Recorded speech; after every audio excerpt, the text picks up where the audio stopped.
Nice to meet you, Mr. Go. Nice to meet you too. Chu, cuckoo, could you, poo poo. I'm just kidding. I don't have an accent. I'm just messing with you.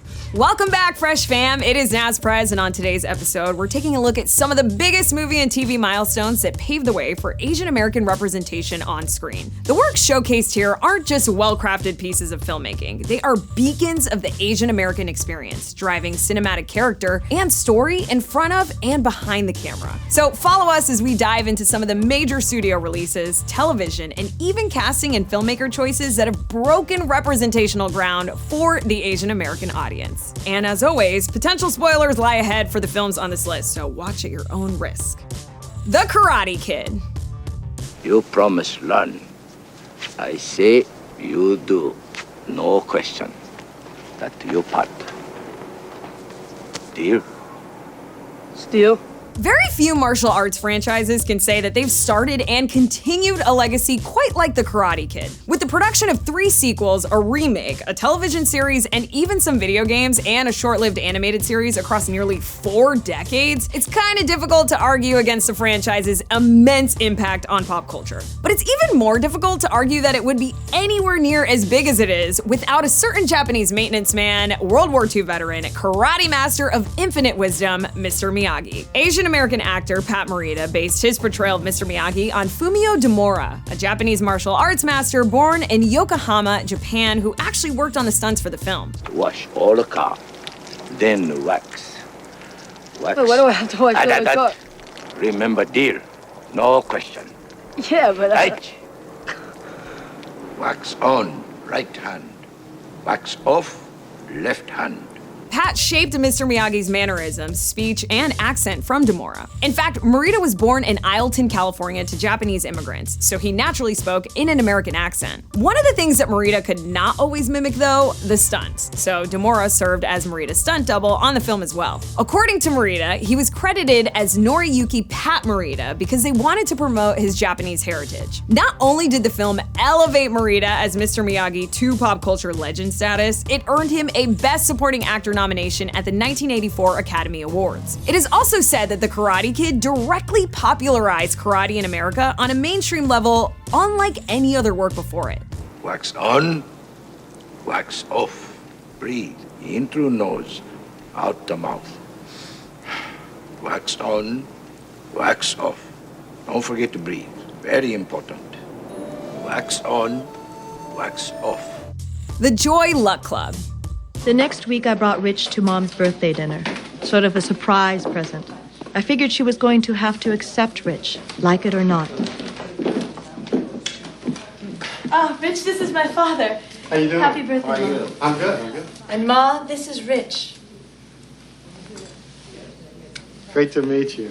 In 2020, the Joy Luck Club was added to the Library of Congress as being culturally, historically, or aesthetically significant, and not just for its popularizing of mahjong. It was the first major modern Hollywood picture featuring an all-Asian and predominantly female cast. Also notable was the screenplay, which was co-written by Amy Tan, the author of the novel on which the film is based. In 1993, this wasn't just cracking a glass ceiling, this was smashing it. So many spots on his face. Of course, the night was still young. Thank God I already prepped him on the Emily Post of Chinese manners. 我敬你一杯酒. Actually, there were a few things I forgot to mention. Let me make a toast. He shouldn't have had that second glass. According to producer Janet Yang, director Wayne Wang lost his temper at a marketing meeting when presented with the poster options for the movie. None of the options featured images of the actresses' faces, but rather abstract images of wood cutouts and pictures of the characters' backs. Here's an additional fun fact. 2 of the actresses had roles in Mulan, with Ming-Na Wen voicing the title character in the animated film, and Rosalind Chow playing Mulan's mother in the live-action 2020 version. This dish not salty enough. No flavor. It's too bad to eat. But please. That was our cue to eat some and proclaim it the best she'd ever made. You know, Linda, all this needs is a little soy sauce.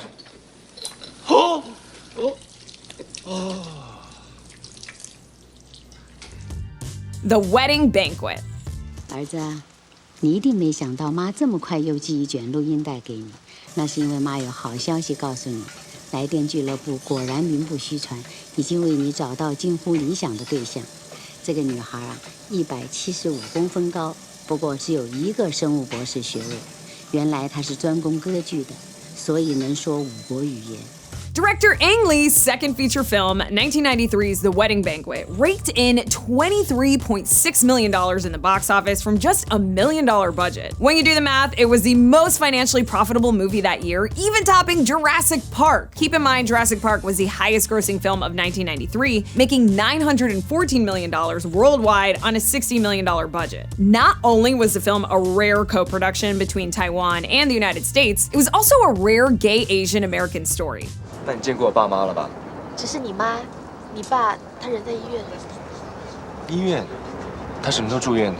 大概2个多礼拜前吧。他发心脏病，怎么你不晓得啊？我没听说啊。对不起，我大嘴巴。高妈大概是怕您担心，没敢让您知道。哦不，谢谢你告诉我。高妈她跟我们说，当高波躺在救护车里的时候，街上塞车。 开了好久都到不了医院，有一阵子他半边身子麻痹了，难过的要命，好像松一口气就可以走了。还好，他就是有一口气咽不下去，好歹也让他撑到了医院的急诊室。什么气咽不下去啊？还没抱孙子呢。 The Wedding Banquet focuses on a gay landlord who convinces a young female tenant to enter a marriage of convenience in order to please his traditionally minded parents. It was lauded for its open and humorous take on the especially heavy taboo Asian subject of sexuality. Star Winston Chow was discovered by Lee while working as an airline steward and had to be sweet-talked into entering the production. Specifically, Lee had to promise Chow on-set acting lessons with his own designated acting coach. Chow has since gone on to build a successful career in film, playing various emperors, kings, and on 5 different occasions, Chinese statesman Sun Yat-sen, which can all be traced back to those free acting lessons provided by Ang Lee. 你怎么会加入来电俱乐部的？我才没那么无聊呢，是我妈妈给我报名的啦。我也是跟你一样啊，有一个白人男朋友，不敢给我爸妈知道。哦，这样。你以前声乐是在哪学的？动物音乐系。 你讲话的声音听起来不像是唱歌剧的吧？讲话跟唱歌声音是不一样的啊。这样子啊？你真的喜欢歌剧吗？不喜欢。想也是，可惜呀。Better luck tomorrow. Whose party is this? Susie Burke's. On my way, man. You don't need an invitation. Just hear about it and you go. They're all f***ing drunk anyway. Before he got famous for his additions to a certain fast car franchise, director Justin Lin got on the radar for Better Luck Tomorrow, a drama about an overachieving group of teens who enter the world of small-time criminal enterprises. According to actor Sung Kang, who plays Han in the film, Lin's original investors wanted the entire cast to be Caucasian. One producer even offered Lin $1 million on the condition that actor Macaulay Culkin star as the main character. Thankfully, Lin turned it down and proceeded to fund the film with his own credit cards. Speaking of Han, fans of the Fast and Furious universe will get a kick out of this fact. Better Luck Tomorrow is actually the first time the character of Han makes an appearance, retroactively making the film a part of the Fast continuity, though it's not considered an installment in the franchise. Hey, what's up, boys? I think we have Bible studies next door, right? Oh, shit. No, look at this. Oh, it's the Chinese tour. Oh, shit. Hey, so what's up, man? Where's all your fan club at, man? The film is noted for portraying Asian American upper middle class kids as being fully susceptible to the same urban gangsta mentality that some early 2000s suburban teenagers went through, and not just encased in passive Asian stereotypes. At a Q&A during Sundance, a reporter asked if Lin was being irresponsible for portraying Asian Americans in a negative light. Critic Roger Ebert stood up and shouted that Asian Americans can make whatever films they want about whoever they want and do not have any obligations to represent their people. The point being, no one asked Martin Scorsese if he feels responsible for showing Italians as criminals. Run your mom? Huh? You run the cops? You what? I'm sorry. What? I'm sorry. Shoot in the face. You run the mom? Huh? Shoot in the face. If I ever see any of you and your dog friends again, I'll kill you. All right. Harold and Kumar go to White Castle.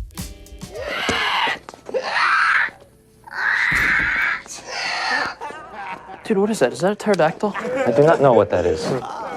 2004's Harold and Kumar Go to White Castle is a notable blockbuster for many reasons. Not the least because it was the first stoner blockbuster to star two Asian American actors as its leads, John Cho and Kal Penn, only further adding to the shattering of Asian American stereotypes. The characters of Harold and Kumar are just regular middle-class Americans, period. The film represents one of the first times in a comedy that being Asian wasn't the butt of a joke or played for comic relief. The gags centered around martial arts, heavy accents, or sexless nerds that had become staples in earlier comedies are nowhere to be found here. Hey, why don't you leave that guy alone and go to some snowboarding videos or something? I didn't mean you should do something about it.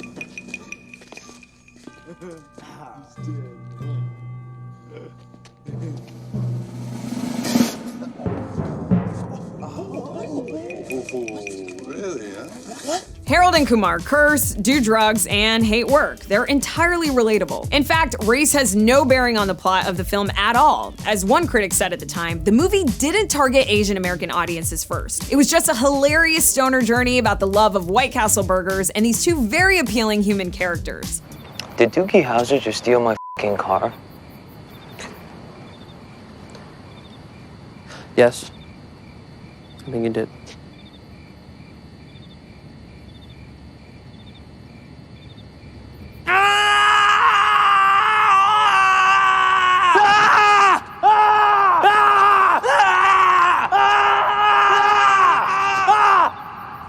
The Walking Dead.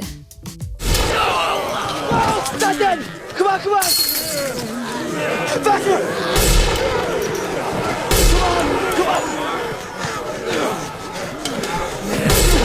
Steven Yeun's portrayal of Glenn on The Walking Dead might be the most significant Asian American character in US TV history. And that's because AMC and Robert Kirkman truly made Glenn the heart of the show, putting him in 66 episodes, the 8th largest character on the show. While clocking the most on-screen walker kills in the series, Glenn didn't actually murder another human being until season 6. But Yeun apparently begged producers to let Glenn waste some guys after 7 seasons, being the token nice guy. Nice moves there, Clint Eastwood. You the new sheriff? Come riding in to clean up the town? Wasn't my intention. Yeah, whatever. Yeehaw. You're still a dumb. The actor told New York Magazine, to be quite honest, as an Asian person, sometimes accessing your own humanity when you're outside in the world isn't easy, because you're usually just shrunken down to your label. Fans felt otherwise. They overwhelmingly point to Glenn's grisly murder as the moment that their opinion changed about The Walking Dead. Fans and critics almost unanimously came to a consensus of too much Negan. That was gross, and now I don't want to ever watch my favorite TV show again. Thanks. Right side? It'll be the fall that kills us. I'm a glass half full kind of guy.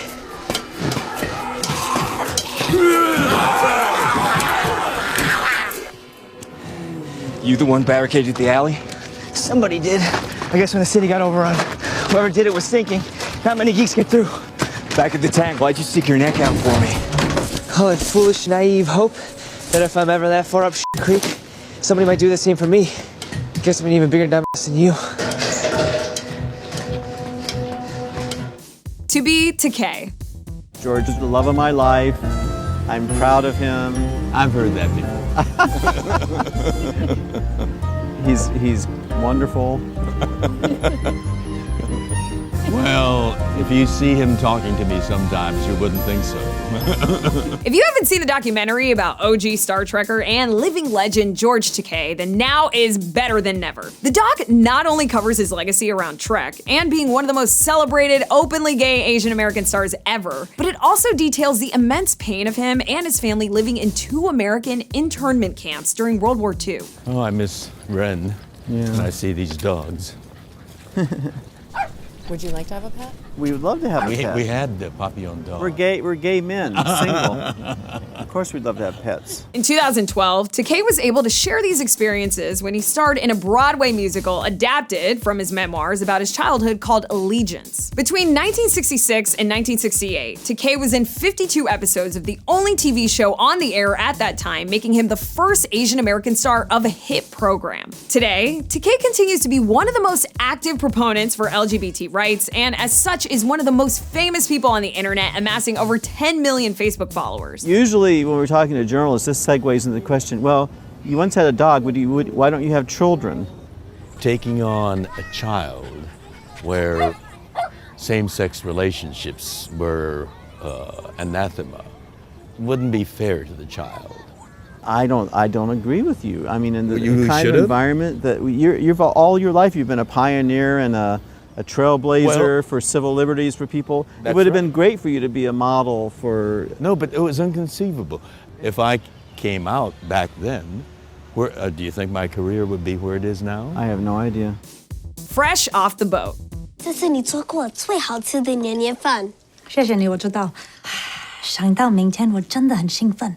因为虎年来了。In 2015, Fresh Off the Boat debuted on ABC, based on the life of restaurateur Eddie Huang. It was the first U.S. network television show to center around an Asian family since Margaret Cho's All-American Girl back in 1994. By the end of season 1, Fresh Off the Boat had lasted longer than both All-American Girl and the 5-episode run of Mr. T and Tina, which starred the Karate Kid's Pat Morita. And by the end of season 3, it lasted longer than another predominantly Asian sitcom airing during the same time, Ken Jeong's Dr. Ken, which only lasted 2 seasons. 我想在吃年夜饭的时候，不要只有我一个人说国语。是真的。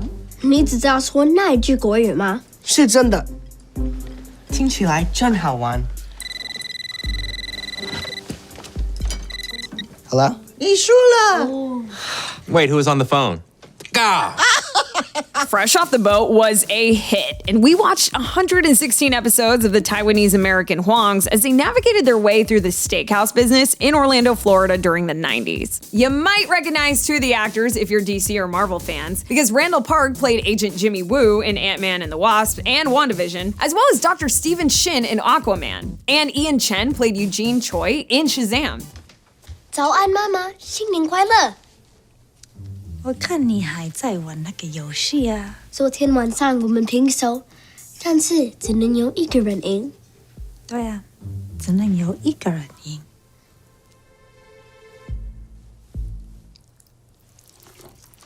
The Big Sick.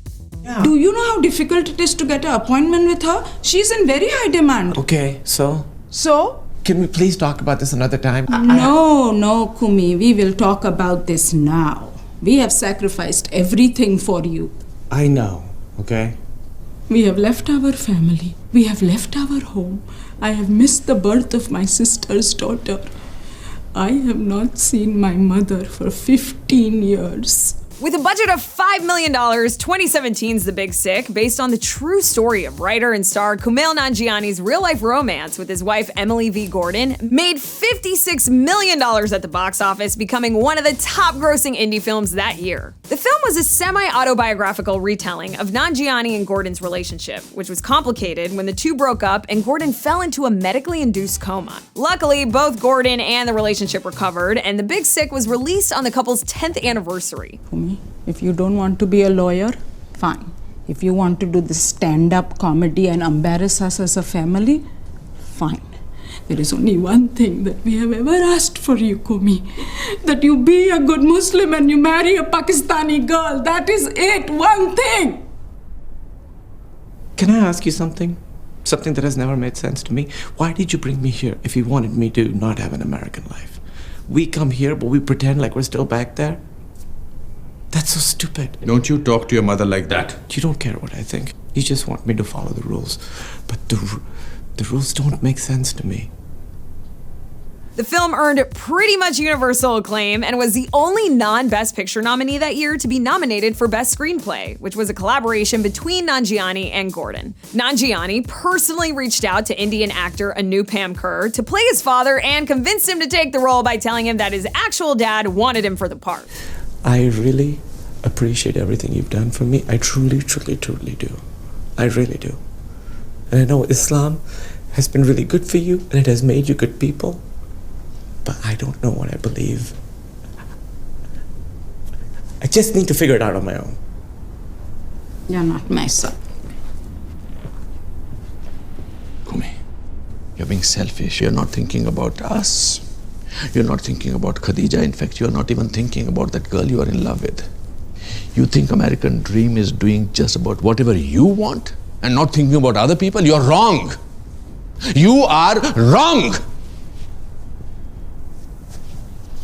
Crazy Rich Asians. No, I studied in the States too. Yeah, Cal State Fullerton. Yeah, I majored in thought. Don't stand on ceremony later. This is simple food lah. Netflix originally tried to purchase Crazy Rich Asians for a much bigger budget, but Kevin Kwan turned it down for Warner's most modest $30 million to send a message that Asian American films were viable at the US box office. And boy, was he right. By October 2018, Crazy Rich Asians made over $235 million worldwide, making it the highest grossing romantic comedy in a decade. So later, what do you do in America? I'm an economics professor. Oh, very impressive. Econ professor, eh? Wow, you must be very smart. Good for you. Let me get this straight. You both went to the same school, yet someone came back with a degree that's useful, and the other one came back as Asian Ellen. Constance Wu was the only actress considered for the role of the lead character, while Henry Golding, a former travel TV host, turned down multiple auditions until director John M. Chu reached out to him personally on Facebook. Meanwhile, two of the actors from Crazy Rich Asians share a connection to the MCU. Gemma Chan played Minerva in Captain Marvel, and Michelle Yeoh played Alita in Guardians of the Galaxy Volume 2. Colin and Araminta's wedding is like Singapore's event of the century. The Youngs are like royalty. Did you not know? Did she not know? What you never say before? Tell, what they like? I don't really know what they're like. I mean, I haven't met them yet. I'm gonna meet them tonight. I'm going to Nick's grandma's house. You're going to Nick's grandma's house wearing this? Wearing that?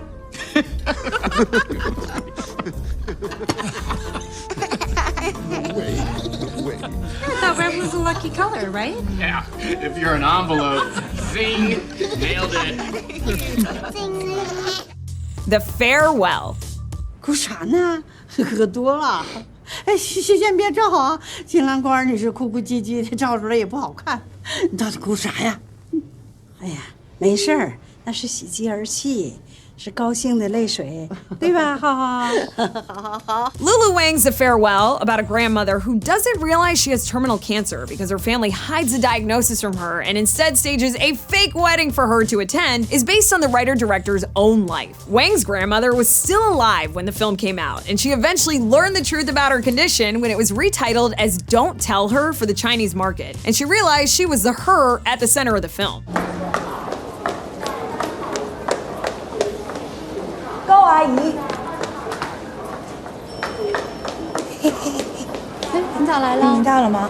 那检查结果呢？这个咋了？这写的啥呀？我不知道，我不看中文，你没看吗？俺不认识字儿，你没上过学。 The story was originally shared as part of This American Life segment after producers in both the US and China turned down the pitch. After it aired, producers began reaching out. And finally, Wang's great aunt, Little Nai Nai, was hired to play herself despite initial hesitation that it was too traumatic for her to relive lying to her sister about her cancer diagnosis. Not only did she steal the show, but she even got to bring her real-life dog Ellen in to co-star in her scenes. 那这个怎么改呀？改什么呢？ 改成良性阴影啊！良性阴影，良性阴影是什么呢？就是不是绝症呗。行了。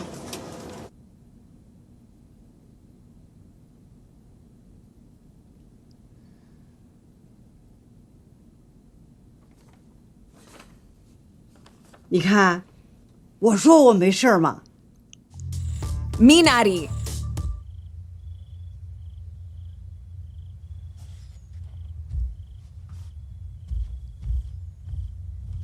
아니 저렇게 이쁜 새끼한테 무슨 회초리야. 애니까 그렇지. 오줌 좀 먹었기로서 뭐 어때? 재밌었어? Not only was Minari a critically acclaimed hit, two of its actors broke Academy Award history in 2021. Steven Yeun became the first Asian American and the first actor of East Asian descent to be nominated for the Best Actor Academy Award, while his co-star Ye Jung-yoon, who plays his mother-in-law, was the first Korean actress in the Academy's 93-year history to win for Best Supporting Actress. The gentle immigrant story about a Korean-American family making it in the Midwest is also the second Korean-language film to be nominated for Best Picture, coming after 2020's winner, Parasite. Along with Nomadland's Chloe Zhao, Minari director Lee Isaac Chung's Oscar nomination marks the first time the Academy has recognized two Asian filmmakers for Best Director. 나가서 새로 갖고 와.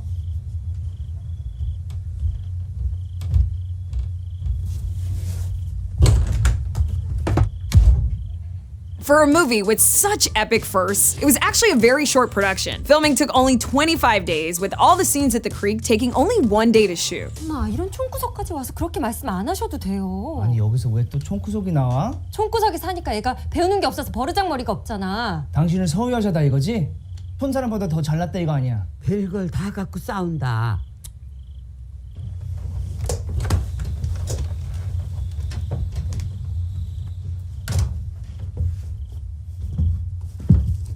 어디 봐.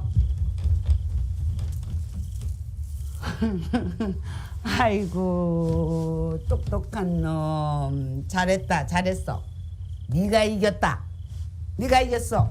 Well, friends, that is our list of the most essential Asian American milestone movies. After having done this list and seeing how cinema continues to grow and evolve, it's exciting to know that there's so much more interesting, new, and personal stories yet to be told. And we'll be here to help continue marking incredible achievements like these. So stick around for more of our recommendations, and we'll see you at the next one.